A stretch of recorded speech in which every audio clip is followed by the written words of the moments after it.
very much for that introduction.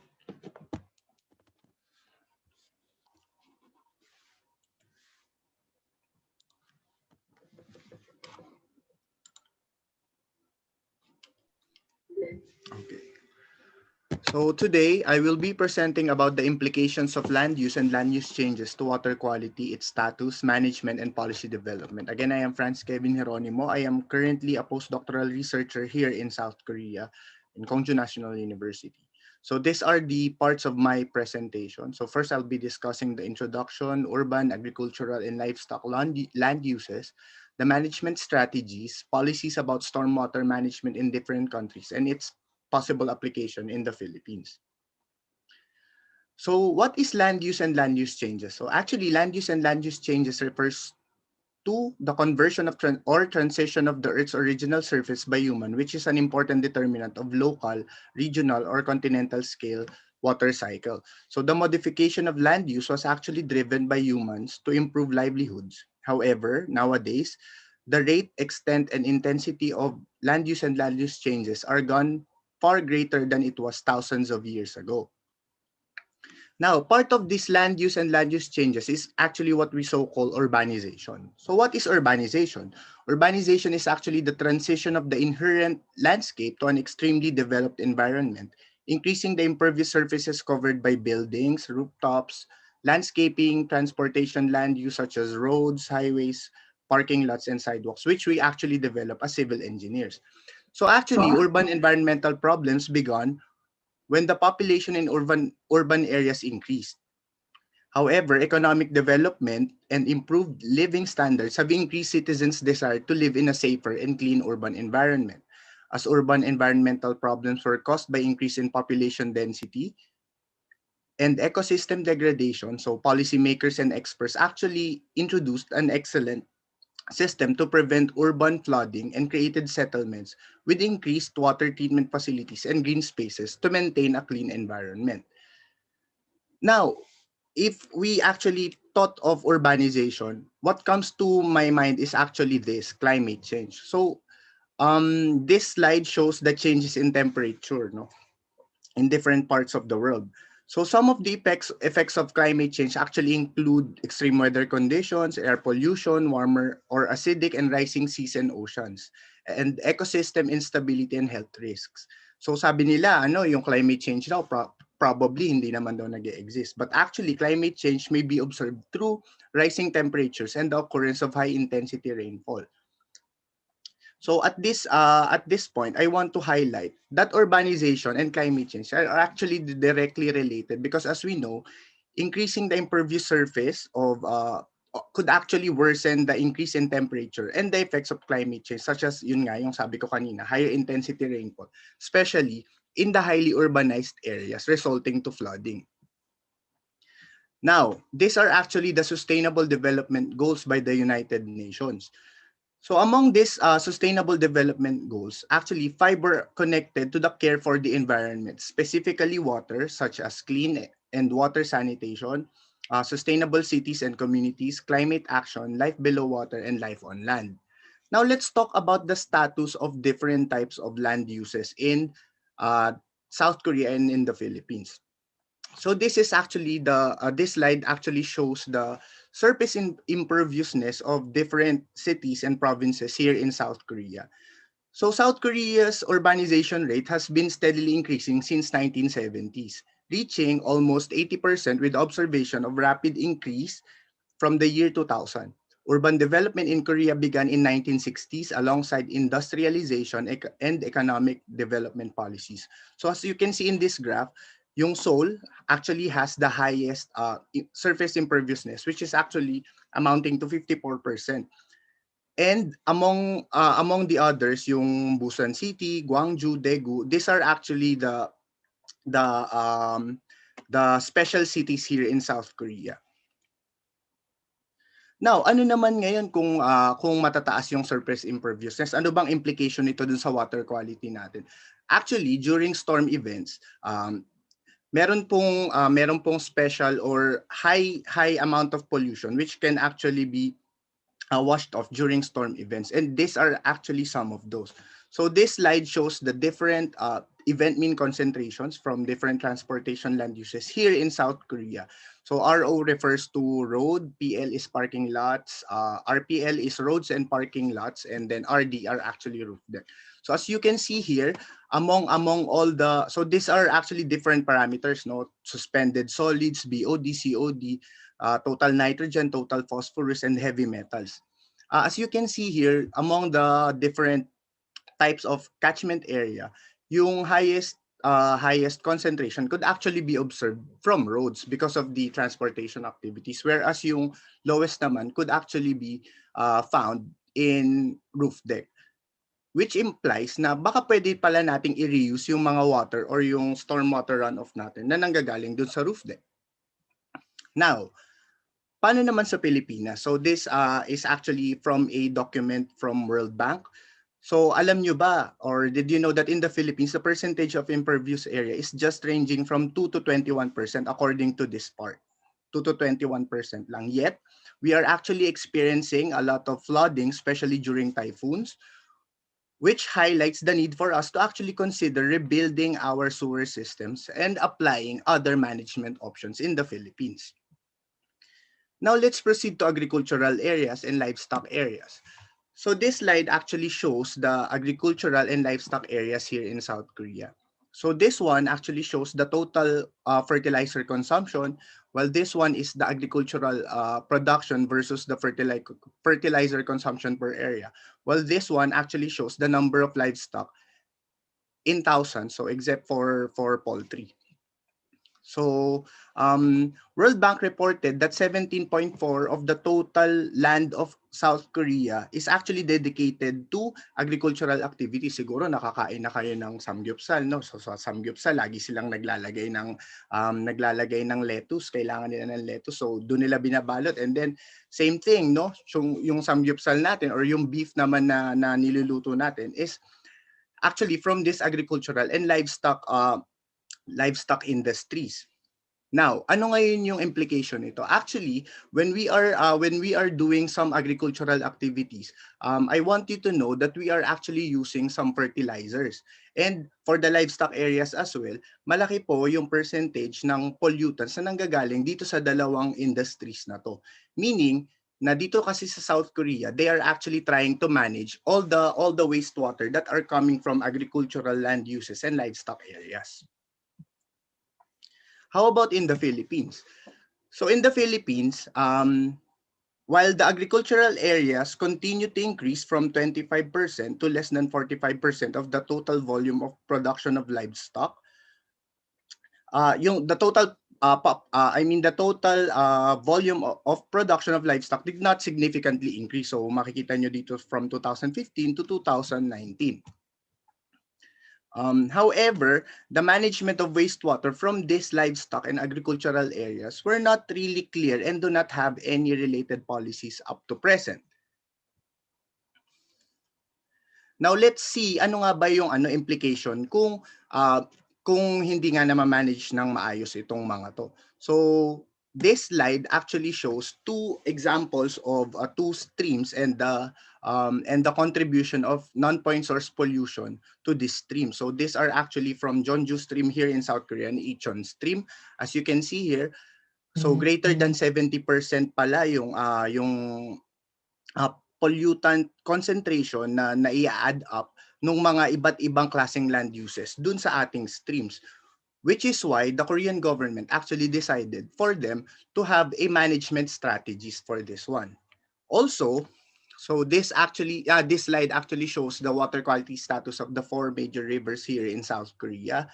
So as you can see here, yung BOD natin, say for example, it is actually decreasing from 2000 to 2020, and same as for the others, especially noticeable here for the total phosphorus and the total nitrogen. However, yung mga dissolved forms ng mga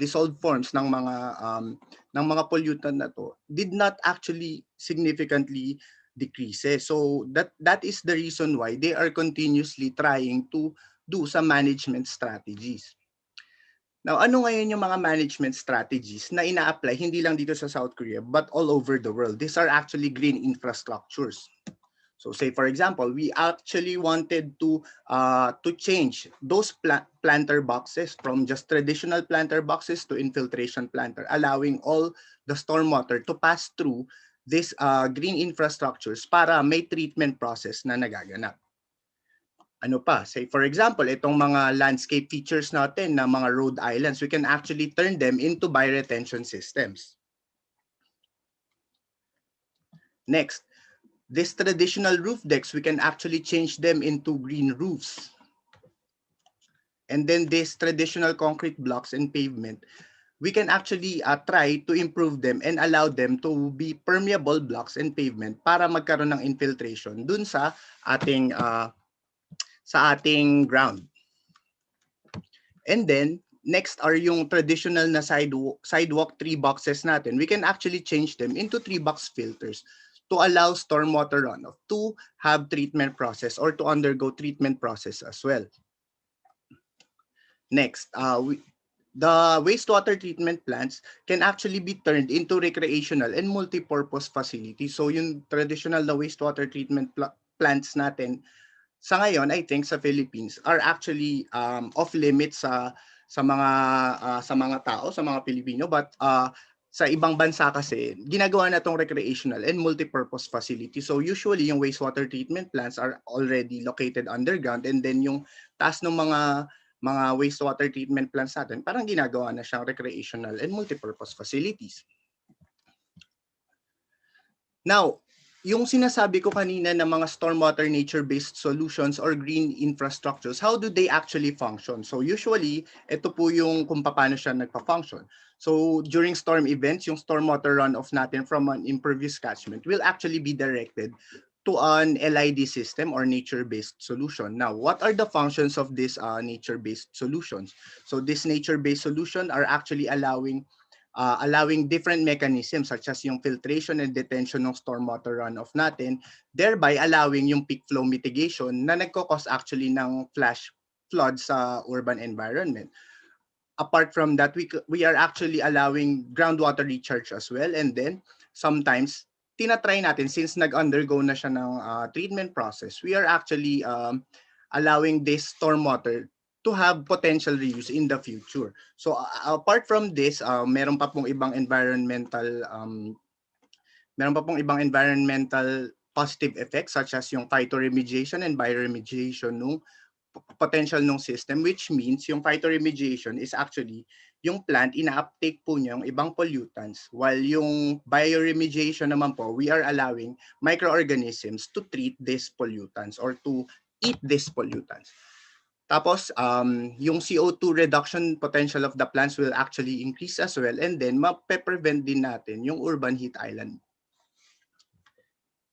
Now, here in South Korea po, we actually have the low impact stormwater management here in our university, because our university po is actually featured as the first green campus here in South Korea.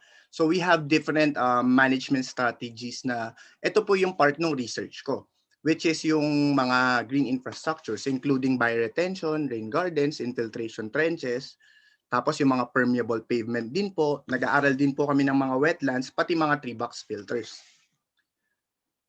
Now, in a bigger scale po, ito po actually yung pwedeng mangyari in terms of planning or urban planning ng mga cities natin. So dun sa micro scale, pwede tayo maglagay ng mga stormwater harvesting facilities, ng mga bioretention or bioswales, or probably yung mga stormwater wetlands. And then, kapag po inalaw na natin dito sa microscale, we can actually build a better community, implying na posible po pala nating makontrol yung flooding sa Philippines in the future. Tapos ito po yung iba nating mga gray infrastructure solution which can actually be transformed to green infrastructure solutions. Yung traditional natin na dams and groundwater pumping water distribution system can actually be yung green spaces, can actually be turned into green spaces such as yung mga permeable pavement natin, pwede ring water harvesting, or probably yung mga watershed area natin, we can actually apply forest conservation and reforestation, and so on and so forth. So marami pa pong iba. Now, in terms of policies about stormwater management in different countries, ito po yung mga countries and yung corresponding stormwater management policies na ina-apply nila sa bansa nila. So yung iba po, they actually encourage you to install green infrastructures, whereas yung iba naman po meron pong mga may mga limitation for certain pollutants po. Now, in terms of the Philippines naman, ito naman po yung existing laws and policies natin about water in the Philippines. So including the Water Code of the Philippines and yung iba pa pong department administrative order, tapos yung mga ibang circulars din po na galing sa department and from the environmental management bureaus. What I noticed, however, is wala pa po pala tayong existing na law about control of stormwater pollutants, and then hindi pa din po kasama yung mga wastewater na nanggagaling sa ating agricultural areas and yung livestock industries natin, hindi pa din po pala nakokontrol sa Philippines. That is the reason why kapag ka pala umuulan sa Philippines, ang nangyayari is mataas talaga yung concentration ng pollutant dun sa baha. Now, with all what I have discussed, paano ba natin i-apply sa Philippines tong mga to? So we actually have 421 principal river basins in the Philippines, and 18 of which are actually considered as major river basins. If we actually apply all of the management strategies that I discussed a while ago, I think mas mape-prevent natin una yung flooding. So isa yun sa mga posibleng maging effect niya. And then next would be, we can actually control the future degradation of these river basins. So siguro in terms of planning for the future, we actually need to have transition from traditional gray infrastructure to green infrastructure in the future. So that would be all for my presentation. Thank you very much for listening.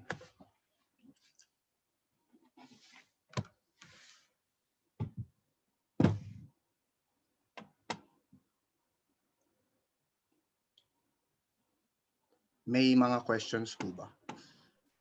Thank you, Engineer Franz. Thank you, Engineer Franz, for that informative and great presentation. However, we don't have yet the question in our Q&A chat box. You can raise your question now po sa ating Q&A chat box. They can ask questions live. We can allow them to talk if they want to. That's for our question and answer. May I call on our moderator for this afternoon, our PICE Qatar Committee on Publication and Information Engineer, Engineer Alden Kayaga, to be assisted by PICE Qatar Auditor Engineer Belinda de la Cruz. Okay, thank you, Engineer Dave and Engineer Danica. And thank you very much, Dr. Franz Kevin Geronimo of PICE South Korea chapter, for the amazing presentation. It is nice to see green infrastructures that can work hand in hand with the built environment. I do hope that we can achieve similar green infrastructure in the Philippines, similar to South Korea. Now, as of now, we do not have any questions in our Q&A chat box, so we advise everybody to participate and send your questions. Okay, now we have 2 questions here. Okay, our first question from Ronald Ola of PICE EPSA. So as per architect or urban planner Palafox, the urban planning in the Philippines should be revised. Are there any updates on this? Can you please give insight on this one, Dr. Franz? Well, actually po, yung urban planning, as for the urban planning itself, I am not really very familiar with it because what I am actually studying is yung environmental engineering. Although yun nga po yung lahat po nung topic that I discussed a while ago is actually applicable to urban planning in the future. I'm not really sure if there are any updates about that. Policy Okay. development ng water related to water is actually what I researched. Mhm. Okay, sir. We understand. I hope that clarifies the question of Engineer Ronald. And another question is coming from Engineer Henrik Galde Ocampo of PICE Qatar chapter. Hello. Most of the stormwater intervention is expensive. What are your suggestions for inexpensive intervention we can use? Okay.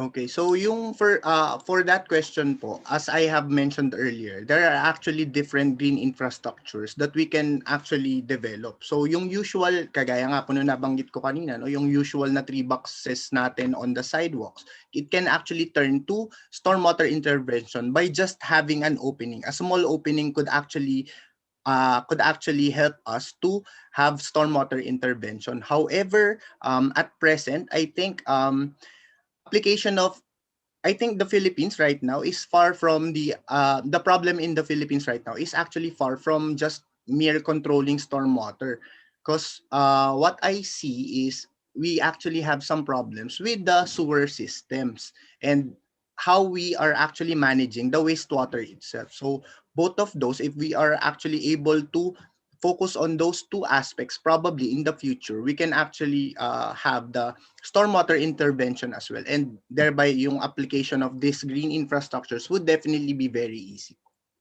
Yes, I understand. Thank you very much, Mr. Speaker, for the answer.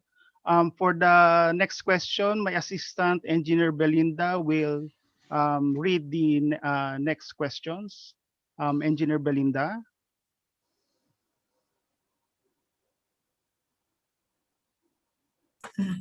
Hello, good afternoon. Good afternoon po.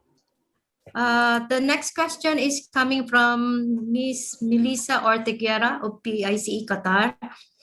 If you were given a chance to implement the improvement in the Philippines, where do you start? And what will be the timeline in your perspective?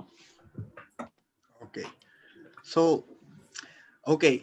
Siguro ang gagawin kong example would be South Korea again, because this is where I actually had my research about this. What they did was they started their application of these green infrastructures and started with policy development.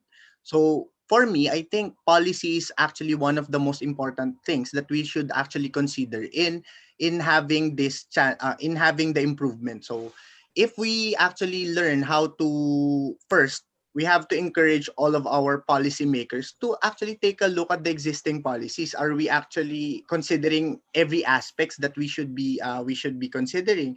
If hindi, let's start with policies. Because without policies, there would be no fundings. Yun po yung nakita ko sa South Korea. And in every country, what I also notice is that iba-iba talaga yung concentration nung policies nila. But most of these policies are actually leading to, parang ang majority would be flood control, to be honest. So nandyan, siguro an example also would be in China. They have these so-called sponge cities. It means na kaya palang isak nung isang city yung mga water, thereby preventing flooding. Ganon. If you would ask me about the timeline, Korea started the application of these green infrastructures as early as 2000, but up to now continuous pa rin po yung research and development in terms of this. So you could actually see it's already been 21 years, but up to present they are still developing it, and we actually need a lot of time for us to be able to start implementing these changes po. Thank you, sir.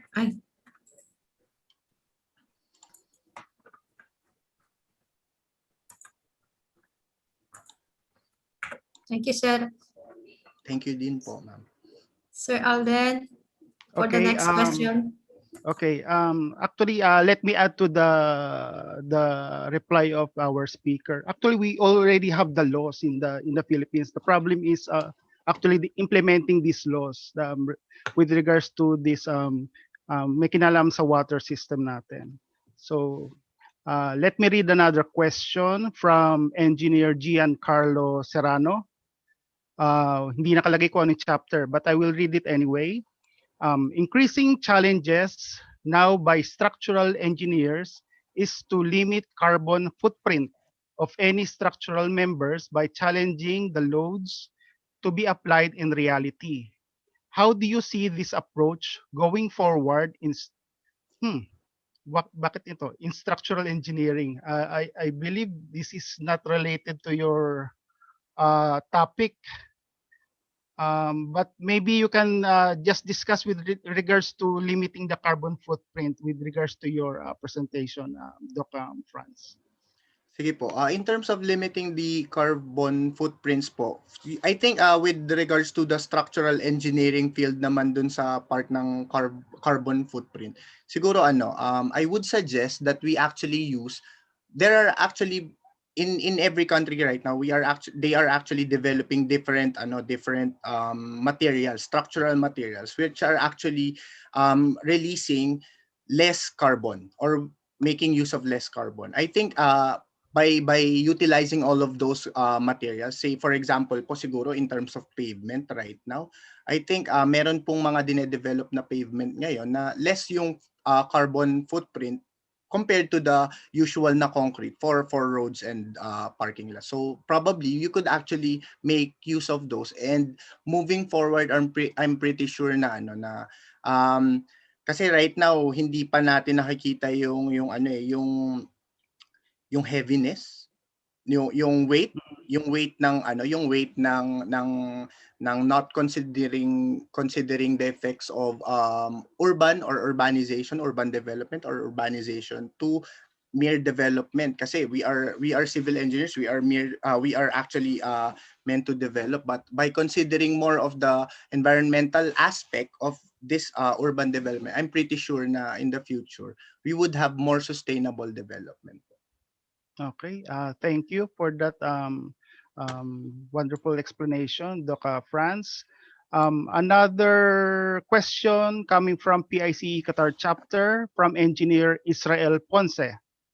In your study in South Korea, have you encountered the study regarding permeable pavement that can be fully utilized in green infrastructure? Would this be useful in the Philippines to secure and reuse the collected surface water runoff? Yes po, I have encountered, because one of the projects that we actually had in my research here in South Korea was monitoring certain permeable pavement po. So we actually developed different permeable blocks. Although in terms of strength po, iba po kasi yung engineering field na naka-assign dun sa sa strength ng permeable pavement na dinedevelop namin. Yung side po kasi namin would be more of the management through reduction of volume and water quality improvement nung permeable pavement. We did, and I think it would be very useful to the Philippines, especially dun sa mga walkways natin, kasi if we are not actually considering very high loads for the sidewalks, I think it would be better for us to use permeable pavement rather than just using concretes, which are highly impermeable. Mm-hmm. Okay, I understand. So Doc, pag ganitong permeable concrete, do we need to have a collector underneath the permeable concrete, or will just allow it to percolate under the sa soil? Usually po, ang ginagawa po kasi namin, meron po kaming base na soil. Although, okay. ang magiging problem kasi in the future, if there will be very high, parang ang tawag dito, how do you say that? Parang if the water will, if the land or the soil will actually bababa, ano ba yung term doon? Magse-settle Yes, po. if there will be some settlement, that would actually be the problem. But definitely, ang ginagawa po is tinitest po muna yung strength ng soil. But for us po, we actually wanted to allow the water to infiltrate to the ground para ma-recharge yung groundwater din po. Yes, and also it will act also as a natural filtration system, di ba? Yes po. Okay. Another question we have here from the Philippines, from Cagayan chapter, from Engineer Ramoncito Reginaldo. Okay, I would like to request for my email. Actually, ito request ng dissertation ninyo eh. We'll just forward Okay. to you these details here Okay po. later. WSADS. Okay. Okay. Okay. Here we have another one from PIC Northern Samar from Raymundo Giray Jr. So in rural areas in the Philippines, crafting the land use plan involves various parameters from climate change to economic development programs. What would be the optimized design intervention to mitigate the implication of land use changes to water quality? Okay. So, for me po, I think yung mga nabanggit ko kanina na green infrastructures would definitely be very useful. In terms of optimized design, definitely, we have to consider, kasi case-to-case basis po siya. I cannot really say that this part of the Philippines, in this part of the Philippines, this green infrastructures would definitely be very useful. Kasi depende po siya dun sa water quality na kailangan nating i-manage. So, yung sinasabi nating optimized design would definitely depend on a study first that we have to conduct. As for that, I'm pretty sure na apart from the green infrastructures and stormwater management that I am actually suggesting to manage in the Philippines, I really hope that point source pollution, especially yung wastewater part natin, would be increased. Kasi when I was working in Manila Water before, one of the problems that we are actually trying to address is the connectivity issues of some people. Some of the households are actually not connected to the wastewater pipelines, even in the metro. So you Mhm. could only imagine how dirty the flood is. Kasi lahat pala nung mga wastewater natin coming from these households and probably dun sa ibang industries natin kung hindi pala connected dun sa wastewater pipeline natin, pipeline network. And definitely malaking problema yon. Hindi lang dun sa flooding, pati na rin dun sa mga water bodies na malapit dun sa ating cities. Ayun po. Okay, thank you, Doc Franz. We have another question here coming from PICE Qatar chapter from Engineer Emmanuel Boseta. So we appreciate the presentation with regards to your topic related to land use management in the Philippine setting. So what concrete examples can you share to your country in the Philippines? And have you made any study with reference to the Philippine setting? I believe some of these are been discussed earlier. Maybe you just can elaborate it. Okay. So actually po meron na pong mga studies na ginawa sa Philippine settings. Did you know that wetlands actually exist in the Philippines? Yung mga wetlands po na yan, there are actually several types, but yung sa Philippines kasi mas marami po yung natural wetlands natin. And I think if you can probably try to research, meron pong mga wetlands na sobrang laki po ng nagagawa sa atin in terms of water quality improvement. No? I think that is one of the biggest example of this green infrastructure, the natural wetlands po. Ayun po. Mhm. Okay. But currently, I believe nagiging problema ngayon yung conversion ng mga wetlands nito into subdivisions or Yes. industrial parks. Yun ang nagiging problema ngayon sa Pilipinas eh. So it's actually with the proper zoning and actually implementation. We have here another question from PIC EPSA, Engineer Ronald Ola. So with regards to green roof system on residential buildings in the Philippines, how much will be an estimated cost? Okay. As for the estimated cost po, I actually did a study about that. Hindi lang dun sa green roof, no? Wait a moment po kasi I'm just checking my data. But as I know po, ang estimate kasi I think per square meters, pero I'm not really sure dun sa cost per se. Eto. I'm just opening a document para ma-share ko yung ano.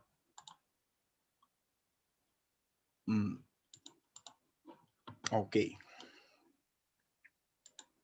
Eto, as I know po, ito kasi in terms of euros po yung meron ako, no? So, in terms of infiltration trenches and basins, so per cubic meter po, that would be 30 to 70 euros. And then for constructed wetlands, that would be 20 to 230 euro per cubic meter. And then for bioretention, that would be 70 to 140 euros po per cubic meter. Ayun po yung costing niya.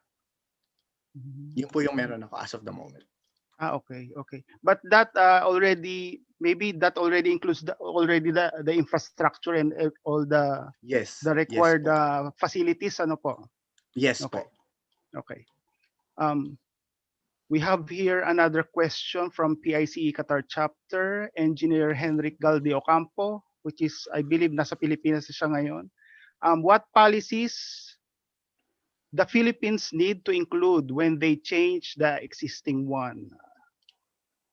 I think I mentioned a while ago po, probably including stormwater management for one, and then yung management of agricultural and livestock wastewater po would probably be very important in the future.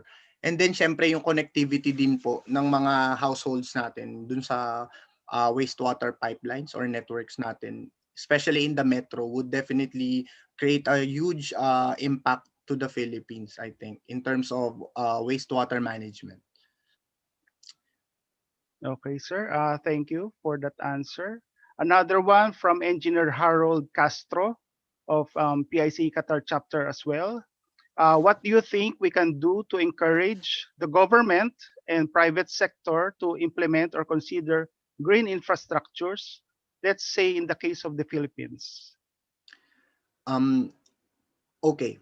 First po, I think my senior who studied from the same research institute, who is now currently working as a professor in De La Salle University, has presented our research several times to different organizations. I think definitely ang una natin kasing kailangan gawin would be education, public information dissemination.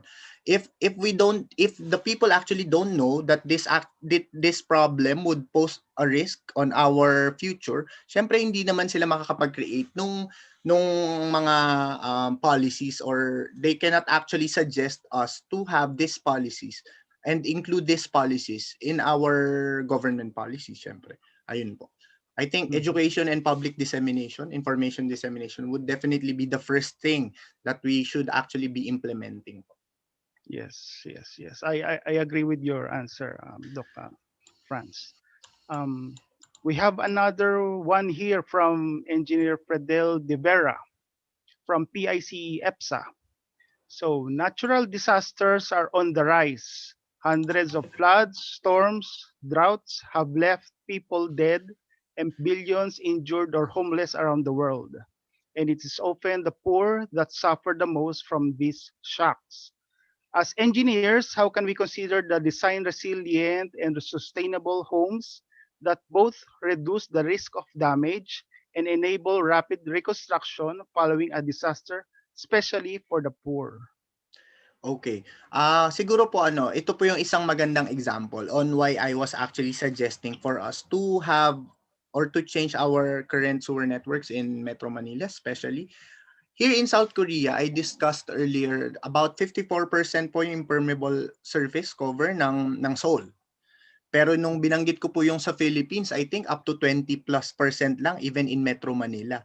Ganun kalaki yung gap, yet yung flooding na nag-occur sa Seoul compared to what we have in Metro Manila, sobrang laki din ng difference on how we are actually managing it. Bakit? Because we actually have, I think in the Philippines, yung old designs ng sewer networks natin, sobrang luma na siya and hindi na na-update. And with the climate changes, 'di ba? Climate change nga po yung nabanggit ko kanina na nagko-cause for us to have higher intensity rainfall, especially yung higher rainfall depth at a shorter period of time, that is actually causing us to have rapid flooding, especially in urban areas.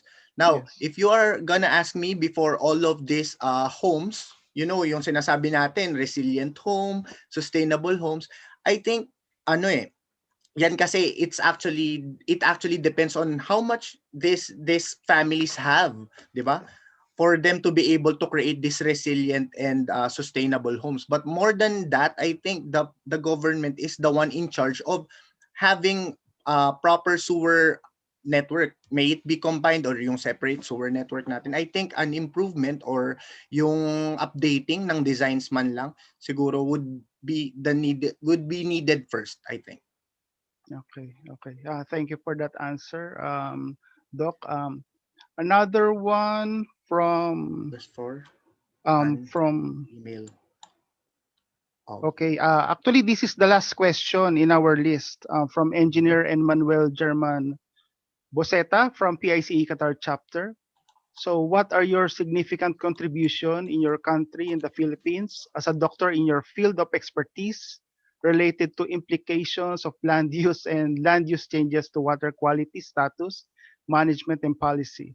Have you made any collaboration with the agencies of the Philippine government to share your expertise? Cite examples, please. I believe you just answered this one earlier, but Opo. maybe you can just elaborate more. Sige po. Actually, meron po several times po I already gave talk and I actually represented the youth. In terms of representation, I actually didn't represent the Philippines. Pero ang nire-represent ko po kasi in some water events was actually the youth, to be particular po. Hindi lang po dun sa land use changes and water quality. I actually represented the youth in terms of water management po as a whole. And as of the moment po, I am actually active in some organizations about water management. And then, I actually graduated last year po, last August. And to be honest po, sa Philippine government, I haven't shared any of my expertise as of the moment because I haven't been to the Philippines since last year. Nagkaroon ng COVID and I couldn't really go back right now at this time. Ayun po. Okay. Thank you for the answer. I believe that's all. Wala na tayong questions dito. Can I ask a question? Ito si Sir Brian. Yes sir, please. Yes Please po, go sir. ahead. Hello, Dr. Franz. Hello po. Okay, interesting topic. No? It seems like there's we will say, complication doon sa bridge design, doon sa Yes po. try to imagine now, especially in Manila, okay? The land use, so you will develop the area by bridges, okay? So all the waters will be collected into the bridges. Below the bridge, there's a highway. Okay. And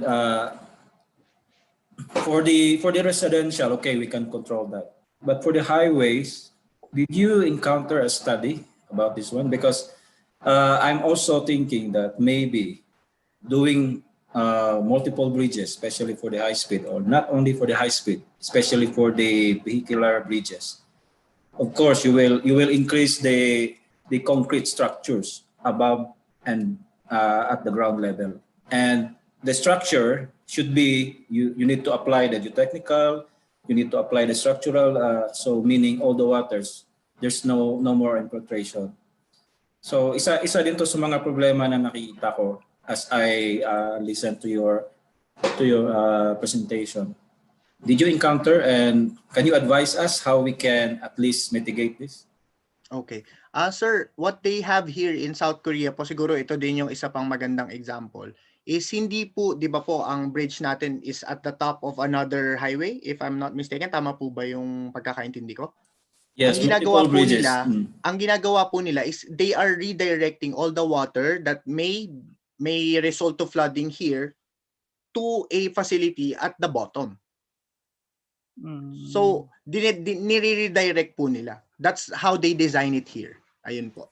So, you don't actually need to have a control structure here in the highway. You can actually have it below if you have a way of redirecting. Piping po, ayun po. Ang ginagawa po nila is they are actually redirecting all the surface runoff from this bridge po to the facility installed at the bottom po. So, dun sa ground level. Ayun po. That's how they actually do it here, sir. Okay. Yung tawag po actually nila doon is yung decentralized system. You don't actually need to have the control doon sa site na yon. You can actually redirect it to another facility. Ayun po. Kasi ang nangyari sa atin, okay, we will design the bridge after na nandun na yung highway, and then the drainage system, it's only for the highway without anticipating that there will be a flyover, there will be we will say a lot of multiple bridges. Isa yan sa mga reasons na na-research ko din, the cause of flood. So not all the structure is, we will say it's good. May implication siya, may ano siya, as you said, land use implication. So, okay, thank you. Thank you very much. Thank you din po, sir. Okay, thank you again, Dr. Franz Kevin Geronimo of PICE South Korea chapter for answering the raised questions and for the great presentation. It was a pleasure to have you with us. Now back to our MCs, Engineer Dave and Engineer Danica, for the awarding of the certificates. All right, thank you, our dear moderators and Dr. Franz Kevin Geronimo. Our dear speaker, please stand by and keep your video open for the awarding of virtual certificate of appreciation.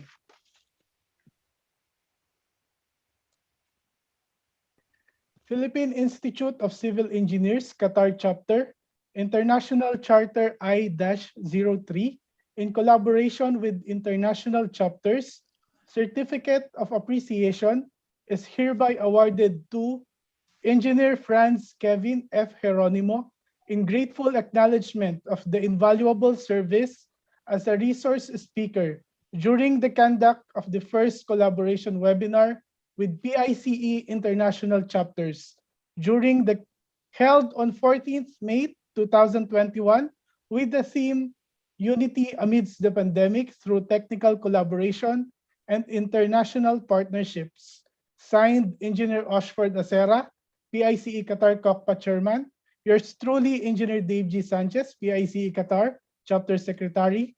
Arman Tolentino, First Vice President. Rogel B. Banal, Second Vice President. And Engineer Mark Anthony P. Abendan, PICE Qatar Chapter President.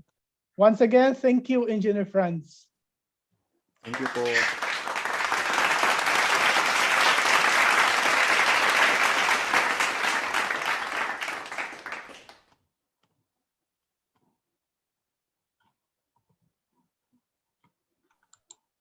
Thank you, Engineer Franz. And now, we finally concluded all our presentations for this collaboration webinar. And to continue, we would like to acknowledge our PRCCPD monitor, Engineer Yvonne Cabang. And Ma'am Yvonne, can you open your camera for the Certificate of Appreciation?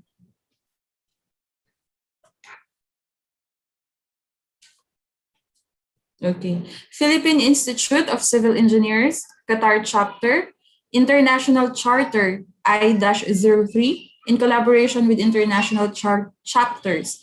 Certificate of Appreciation is hereby awarded to Engineer Yvonne O. Cabang in grateful acknowledgement of the invaluable service as a monitor during the conduct of the first collaboration webinar with PICE international chapters, held on the 14th May 2021 with the theme Unity Amidst the Pandemic Through Technical Collaboration and International Partnerships. Signed by Engineer Oshford O. Acera, COCPA Chairman, Engineer Dave G. Sanchez, Chapter Secretary, Engineer Rahel B. Banal, Second Vice President, Engineer Arman A. Tolentino, our First Vice President, and the PICE Qatar Chapter President, Engineer Mark P. Abendan. Once again, thank you, Engineer Yvonne.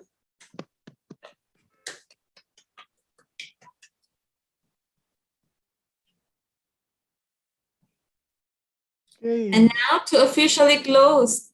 Oh, wait. We will have. Wait, nahuli yung palakpak. Sorry. Ayun. We will have Okay. our last icebreaker game. Yes. Meron pa Before we officially close our program, meron pa po tayong isang icebreaker. So yung mga gusto pa pong, yung mga competitive po dyan, may mga nag-message po sa ating chat box. Kiniklaim na po nila ang third prize. So, okay, Again, let's... Again, if you want to win free registration on our CPD Applied webinar on June 18 with the topic International Certification Program for Quality and Durable Concrete. Our speaker is Engineer Artemio Talon of PICE EPSA. Ayun. So, everybody's ready? Once again, sa chat box po natin ibigay ang ating mga sagot. English or Tagalog, pwedeng-pwede po. So, here we go. Our letter is letter N. N as in nanay. So, Happy Mother's Day po pala sa lahat ng mga mommies na nandito ngayon sa ating webinar. Belated Happy Mother's Day po. And happy birthday, Business Manager Micaela Spiritu. Ayun, happy birthday! Sige po, ito po ang ating mga categories. Okay, our first category, famous females. Second, Christmas song. And last, things at a circus. Sec Dave, kindly monitor our chat box, please. We need 3 answer po. 3 answer. Yes, you have to answer po yung tatlong category, starting with letter N. Ma'am Susan, 3 sagot po. Sir Emmanuel, 2 lang po yung nilagay nyo. No. We need 3 answers. All categories should be answered. Letter N. Okay, I guess we have a winner. Really? Sige po. Sige, Sec, paki-announce po. His answer is famous female Nicki Minaj. Christmas song Night Before Christmas. Things at the Circus Net. Our winner is Engineer Errol Dimaculangan. Okay, congratulations. Engineer Errol, we will send you a DM to, please send your email address to us so we can contact you on our next webinar. Thank you po sa lahat na nag-participate. Congratulations po, Engineer.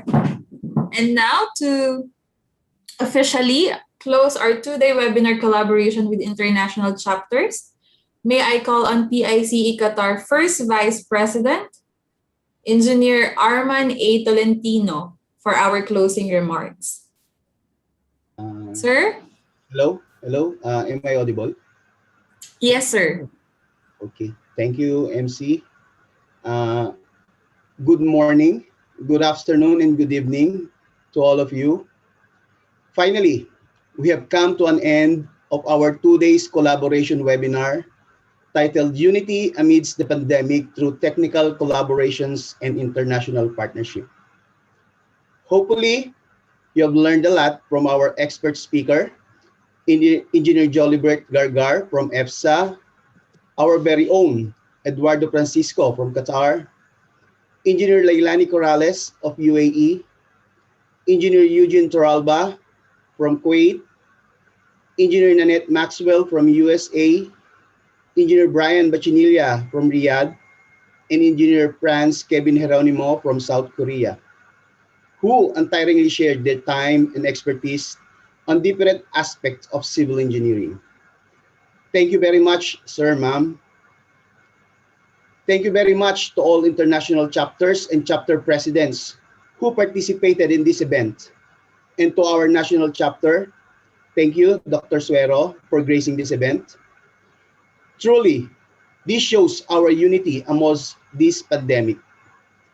Thank you very much as well to our major events and COCPA team for organizing this collaboration webinar, our beautiful and handsome MCs, moderators, facilitators, web host, and technical team. Thank you, Copy, for our souvenir magazine. Thank you all to those people who spend sleepless night just to make this event happen. Pipi Larry, Sir Anthony, and Sir Oshford, to name a few. To all advisors of this event, yung mga pipis ng PICE Qatar. Pero di yan mga pipe, dahil sila mismo yung nagsasalita at nagpupursiging tumulong para sa ikagaganda ng event na ito. Thank you very much.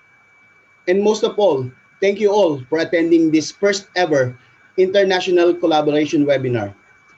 Thank you and see you again next time. Back to you, MC. All right, thank you so much, First Vice President Engineer Arman Tolentino. And now, announcement po sa ating pong mga participants, our attendees. Huwag po muna kayong aalis. Magkakaroon po tayo ng ating photo op or picture taking. So, dahil po limited ang panelist room, isa-isa per batch po ang atin pong photo op.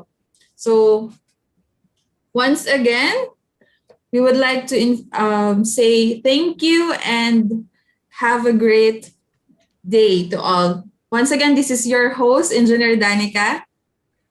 Yes, and I'm Engineer Dave Sanchez. Congratulations po sa ating lahat. Natapos ang ating first collaboration webinar. Yes. Maraming salamat po sa ating pong lahat ng attendees. May I ask the attendees to fill up the evaluation forms sent by our CPD chairman, Elvin?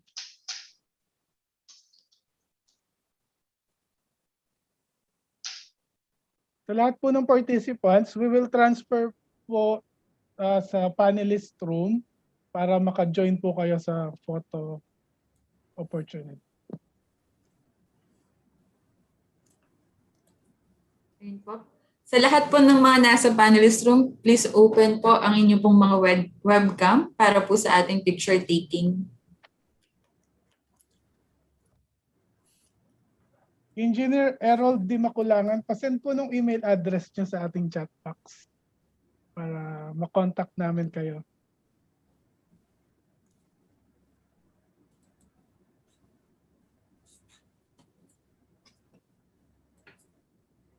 Okay. Ayun. Sige.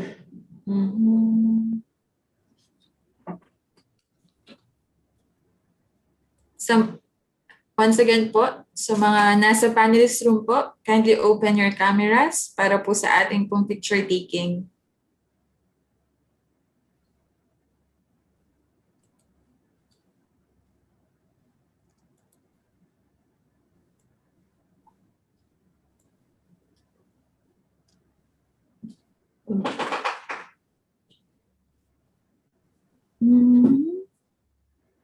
Okay na po ba?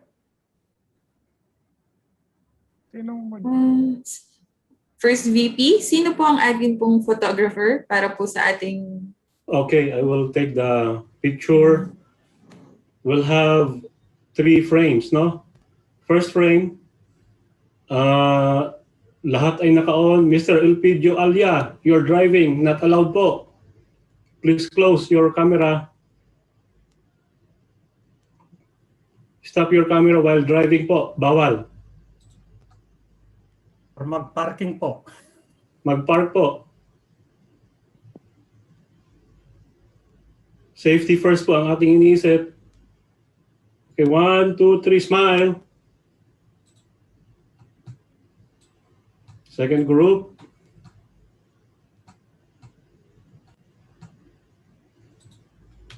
Reminder lang po, yung mga nagmamaneho, bawal po ha. Huwag po kayo magmaneho. Mag-park mo muna. Second group. 1, 2, 3, smile. All right. Thank you very much.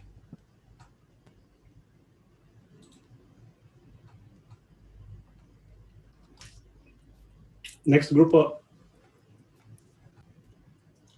Okay na po ang ating first batch, Sir Elvin?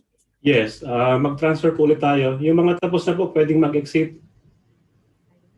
Okay po, sa mga nasa panelist room po, pwede na po tayong mag-leave para po makapasok naman po yung ibang attendees for the Yung picture mga attendees taking. po, not necessarily po yung committee. Maraming salamat po sa Thank pag-attend you sa very ating much. Please fill in the evaluation sheet. Kailangan po natin sa CPD po, application submission ng ating report. Lahat po ng ating evaluation sheet form naka-post po sa ating chat box.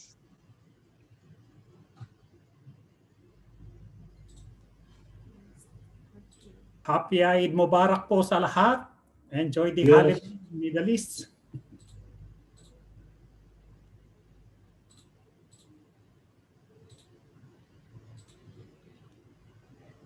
Yung mga tapos na po sa picture, pwede pong mag-exit sa panelist para po makapasok yung iba.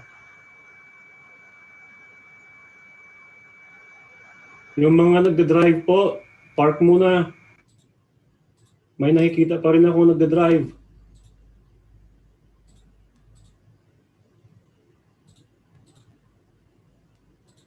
Send na po ulit yung ating pong evaluation form sa ating chat box.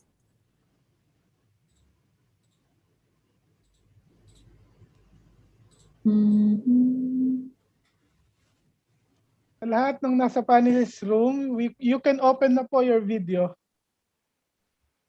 Madami na pong nandito sa loob.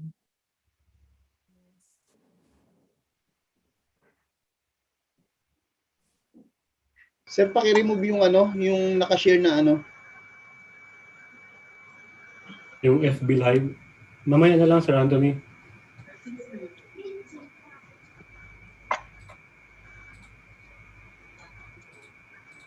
Sir, paki-remove muna yung naka-share sa screen. Mag-photo ops muna.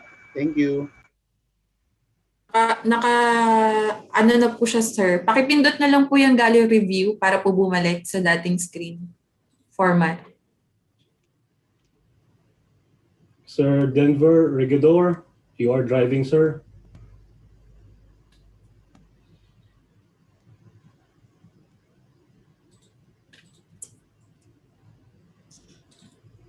Okay, puno na. Hello sir, hindi po ako nagda-drive sir. Nakahinto po itong truck. Nasa field lang po ako. Ganun ba? Sorry. Wala pong ilaw dito kaya nagsusumikap magkaroon. I see. All right. Apologies. Okay lang po sir. For safety naman po. Okay. Picture taking na po. 1, 2, 3, smile. Thank you. Another group.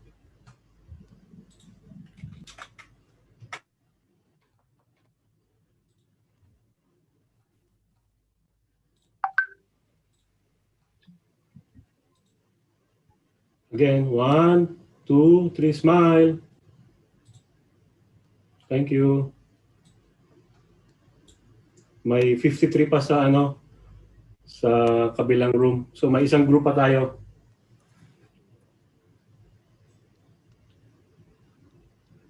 Sa pinaka last part, sir, sino katulong ko? Si Ako sir, nagpo-promote din ako. Sa pinaka last po, mag-start sa last. Last na? Okay. Yung last kasi may mga bumalik sa sa room. Yung mga natapos na po sa room, pwede pong mag-exit na po. Thank you.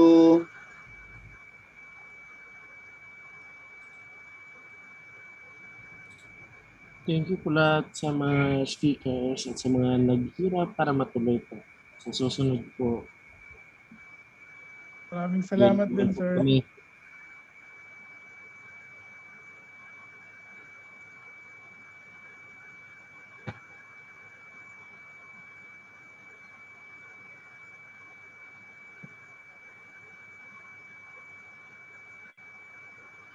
You can watch Rachel Fahutagana, taga saan ka? Okay na, sir? Puno na? Hindi pa. Puno na. Walang ganun pa rin eh. May 35 pang iwan. Sir, yung mga nandun po sa pwede pong Kasi yung sa may mga R yung nasa huli pa eh. Start from R. Muna eh. Sino ba yung mga na matanggalin natin? Yung sa ano po attendance room, pwede pong mag-raise ng hand kung hindi pa po kayo na Napasok sa panelist. Opo, para ma-prioritize. Yan, salamat po. Bounce back.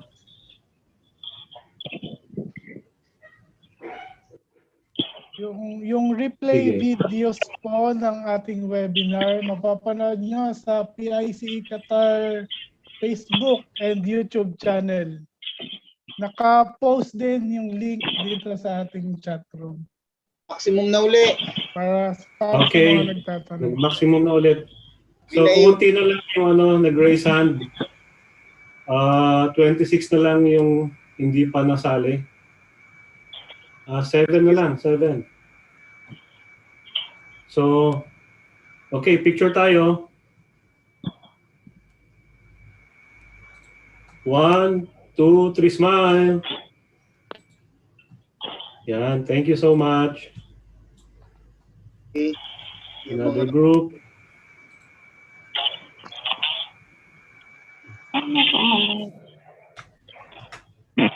Mga naka-raise hand, yun yung mga hindi pa na-picturean. Opo. Maximum na uli.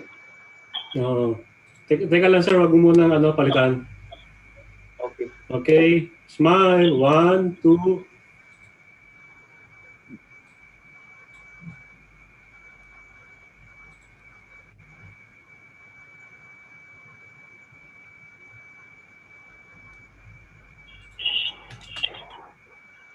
Mahirap pag dalawa yung screen. Mahirap. One more, ha? Okay. Rose Kibral, open mo yung camera mo. 1, 2, 3, smile. Thank you. Okay, another group. Sana lahat kayo ay na-capture. Sino pa? Yung mga nandun po sa panelists, yung mga na-picture na po, exit na lang po para mapasok yung iba. Thank you. Maraming salamat po sa pag-attend.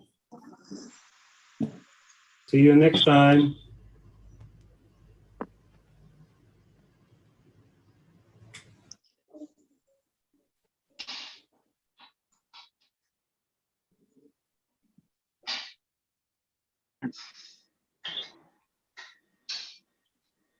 Yan.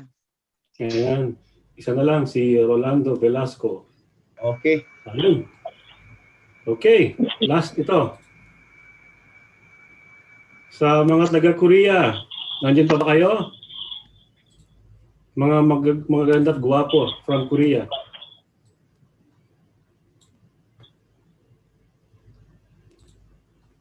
We are here, Korea.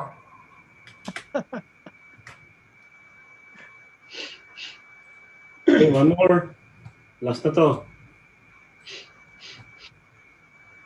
Korea is still alive. We're here. 1, 2, 3, smile. Yan. Okay. Thank you so much. Back to you, Press, and First BP, Sec, and Danica. MC? Yes po. Lahat po ba na-capture na natin? Parang may 15 attendees pa po doon sa kabila. Hindi na sila nag-raise ng hand parang na-picture na sila, na-picture na bumalik na lang. Si Sir Roy Bakiran po nag-raise ng hand sa attendees. Ano pa si Roy? Opo. Hindi na isama? Opo, meron pa pong 16 participants doon sa sa ating pong attendees. Okay. Teka. Ayun. Yes po. Di bale, yung mga naiwan, pwede pa tayong picture taking. Opo, Yes, yung mga hindi pa po nasama sa picture, po nyo yung hand nyo. Buti na lang, nakita yung pangalan ko. Busy ka, Pres, eh. Oo nga, Grabe. katatapos lang ng meeting namin na 4, PTC. Kaya palitan ko lang ng background saglit. Dalawang background eh. Kamusta naman yung mga in-interview ng mga interviewers from... Di ba kasama ka doon, Sir Elvin? Grabe. Ano, ginisa ba kayo? Ano, binalatan ba? Binalatan? Binalatan. Buhay ba? Buhay? Okay, I'm ready. Okay, ready na rin ako. O, yan. Yan. Wala na. Wahid. At least kasama na ako. Oo. Okay, smile. 1, 2. Tingnan, nagwala. May mga nawala. Naku, hindi ito lang ako ah. Nag-change eh. 1, 2, 3, smile. Yan, ang ganda ng smile ni ano. Ni Ma'am Bell. Thank you very much. Blooming na blooming si Ma'am Bell ah. Thank you. Ha? Kasama na ako sa picture, kasama. Thank you very much po. Thank you. May kamukhang artista si ano, si Bell. Ano, sir? May kamukhang artista. Naku. Sino? Korean. Si Sunshine. Sunshine de la Cruz. Wow. Kala ko si Belia Flores. De la Cruz, di ba? Kano-ano mo? Cruz pala yun. Ang dami na hindi naka-on yung camera sa group 2 eh. Itong ano, maraming magaganda at gwapo hindi nagpapakita eh. Mag-out na muna ako. May klase pa ako. Nag-umpisa na. Okay. First VP, congratulations. Good luck sa klase. Congratulations. Congratulations, PICE Qatar. Salamat po sa lahat. Hanggang sa Alright, muli. Salamat po sa lahat. Salamat po. Hanggang sa susunod na collaboration. Maraming salamat po. Maraming salamat sa nag-attend. Sana kayo. Michelle, sana kayo. Wala ka naman. Matago ka. Meeting uli, meeting. Maraming Wala na meeting. Salamat. Sir Jeric, hindi man lang nagpakita oh. Elvin, congratulations. Marami kami dito. Nandito si Bong. Huwag na ako Congratulations, Bong. Congratulations, Jundi. Mel, ba't wala kang camera? 8 yan, 8. Ay, ano May naman 4 kayo? pa bukas Yung mga yata hindi pa nag-effect na. 5-4. Bilisan nyo na. Congratulations, Chairman JM. Yes. Congratulations mga ano. Si PIC JM engineer. Magaraeg, the pusher. Sa pusher. Congratulations po sa lahat. Sa mga bagong APEC engineer. Inshallah, God willing. Nandiyan po si ating ano, FP Roy, ang mga kasabi niyan. Lagari si Sir Roy, ah. Magsabit na kayo, magsabit na. Nandyan ba si Jandy? Si Jandy, the shortest eh. Grabe. Sabi ni Dr. Oreta eh. Andyan naman sa likod mo si Roy. Grabe. Ang bilis ng balik niya. Sabi ni Dr. Oreta sa kanya, no further question.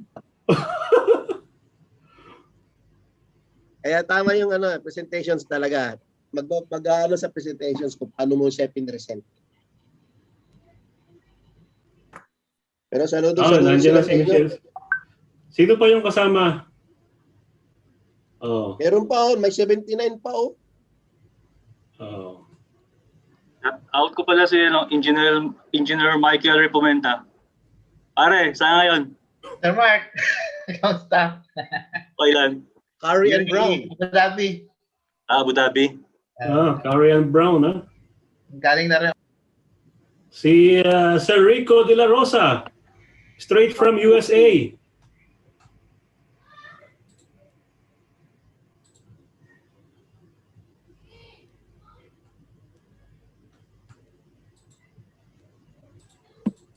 Yung iba, kulang pa. 75 pa yun, no? Naghihintay yata 75. Oo.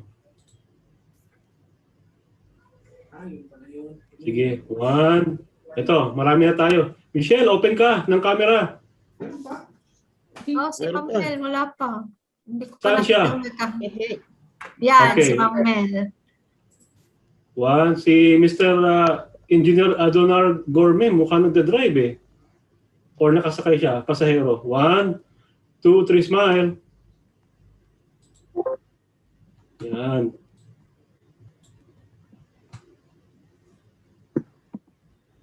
Okay.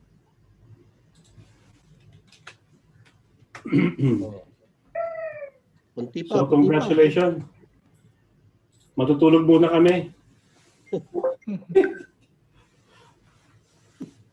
Hindi ba Hello nakatulog? ko na press, FP Roy.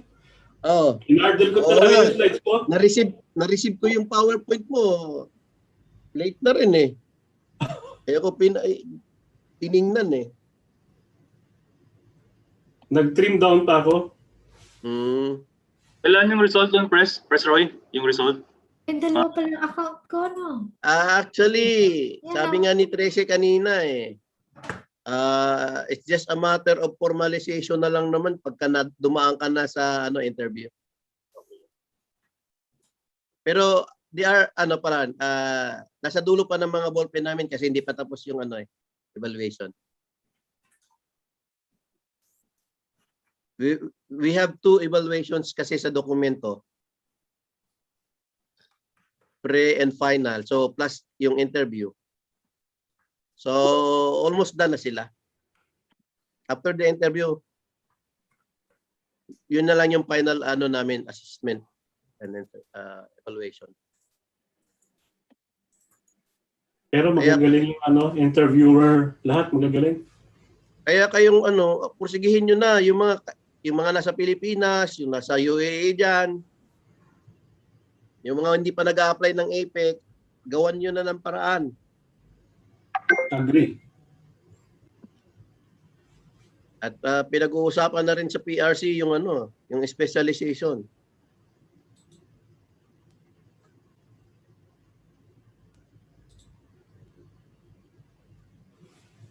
Okay.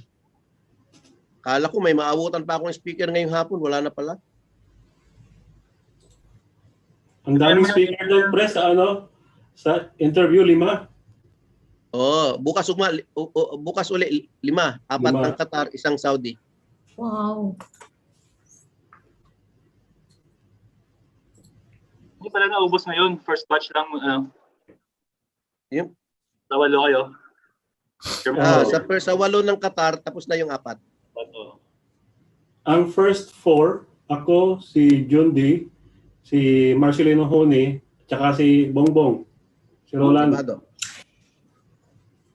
So bukas, si John Ray, si Gerardo, si Noel, Lito. Si Lito Bitita.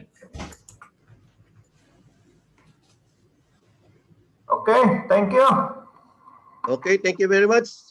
See you in 9th ITC sa USA. May nag-message sa akin. Ano? Sa'yo lang yun. Ano daw, hindi daw siya naka-allow na picturean. Uy. Naka-allow na yan, automatic. Si Apolina Rinante.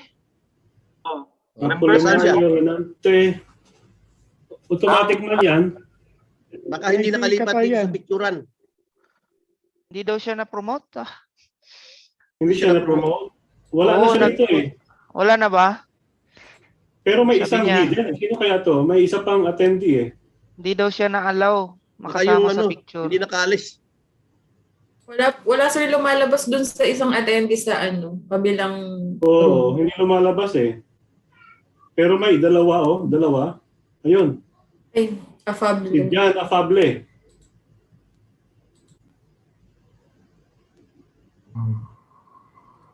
Siguro na hindi niya siguro in-accept na pre-remote siya. Tatanungin ko na lang. I-accept niya, kailangan i-accept niya. Naka-live pa pala tayo sa YouTube, di niyo pa pinapatay? Si Ma'am Burley, Michelle tulog pa. Maaga tayo natapos ngayon eh. Dapat 3 p.m. pa eh. Si Maria Nanette. Yung mga hindi pa na-picturean dyan. Pwede. Nandito pa kami. Magsalita na at naka-off yung cam nyo. Pwede natin Paano kayo, Pep? I-solo picture. I-solo natin. Oo, habang ito. Si Ma'am Mika birthday. Speaker view natin para picturean. Di ba? Ngayon na ako Mika po, birthday. Mika. Happy birthday to you. Happy Kala ko Kahapon hindi kahapon. ako nag-greet kasi sinabi niya ngayon eh. Ayun, Happy birthday. Happy birthday ka. Kantahan kaya natin. Sana'y mabusog nyo kami. Live pa po to sa YouTube. Ano?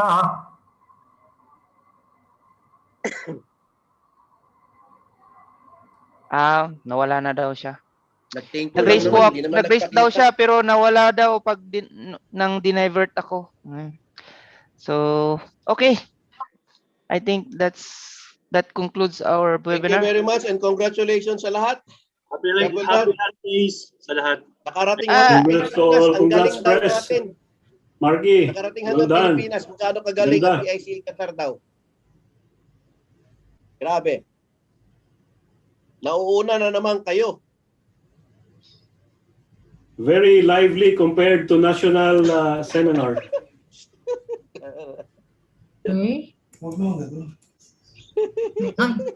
Nasa MC yan eh, nagdadala eh. Ana, ganon? Oo. Si PP Arnel, si Mami O, ayan na Kayla, si si Jan Dave, Apablio. saka si... Baka hindi pa na-picturean si Jan.